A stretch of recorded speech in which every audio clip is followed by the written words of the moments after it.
Hi hello నమస్తే welcome to SMT kitchen. ఈరోజు మనం ఎస్ఎంటీ కిచెన్లో ఎగ్ నూడిల్స్ ఎలా చేసుకోవాలో చూద్దాం. నూడిల్స్ కోసం ఇక్కడ ఒక గిన్నెలో వాటర్ తీసుకొని ఒక స్పూన్ సాల్ట్ 2-3 డ్రాప్స్ ఆయిల్ వేసి వాటర్ని బాగా మరిగించుకోవాలి.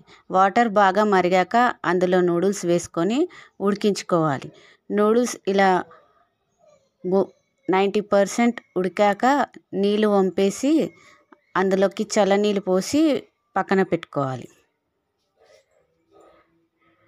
ఇలా నీళ్ళు అన్నీ పూర్తిగా వేడి నీళ్ళు అన్నీ పూర్తిగా ఉంచేసి చల్లనీళ్ళు పోసి పక్కన పెట్టుకున్న తర్వాత 3 ఎగ్స్ ఇలా బీట్ చేసుకొని దాంట్లోకి మిరియాల పొడి, సాల్ట్, కొంచెం కారం వేసుకొని బాగా బీట్ చేసుకోవాలి.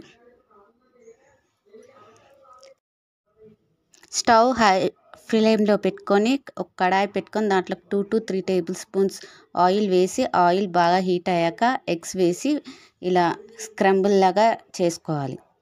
ఎగ్స్ ఇలా చేసుకున్న తర్వాత బౌల్లోకి తీసి పక్కన పెట్టుకొని అదే కడాయిలో ఇంకో స్పూన్ ఆయిల్ వేసి ఆనియన్స్, క్యాప్సికమ్, ఒక స్పూన్ అల్లం వెల్లిపాయ పేస్ట్ వేసి బాగా వేయించుకొని క్యాబేజ్, క్యారెట్ ఇలా సన్నగా తరుక్కొని వేసుకోవాలి. అవి బాగా ఎక్కువగా మగ్గించకూడదు, అవి కొంచెం క్రంచీగా ఉంటేనే బాగుంటుంది. దాంట్లోకి ఒక స్పూన్ సోయా సాస్, కారం, సాల్ట్, మీకు టేస్ట్కి తగ్గట్టుగా కారం, సాల్ట్ వేసుకోండి. తర్వాత కొంచెం మిరియాల పొడి, కొంచెం గరం మసాలా వేసుకొని నూడిల్స్ వేసుకొని టాస్ చేసుకోవాలి.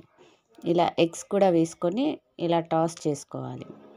స్టవ్ హై ఫ్లేమ్లో పెట్టుకొని టాస్ చేసుకుంటే నూడిల్స్ అనేవి చాలా టేస్టీగా వస్తాయి. ఇలా పూర్తిగా మొత్తం టాస్ చేసుకున్న తర్వాత ప్లేట్లోకి తీసుకొని సర్వ్ చేసుకోవడమే.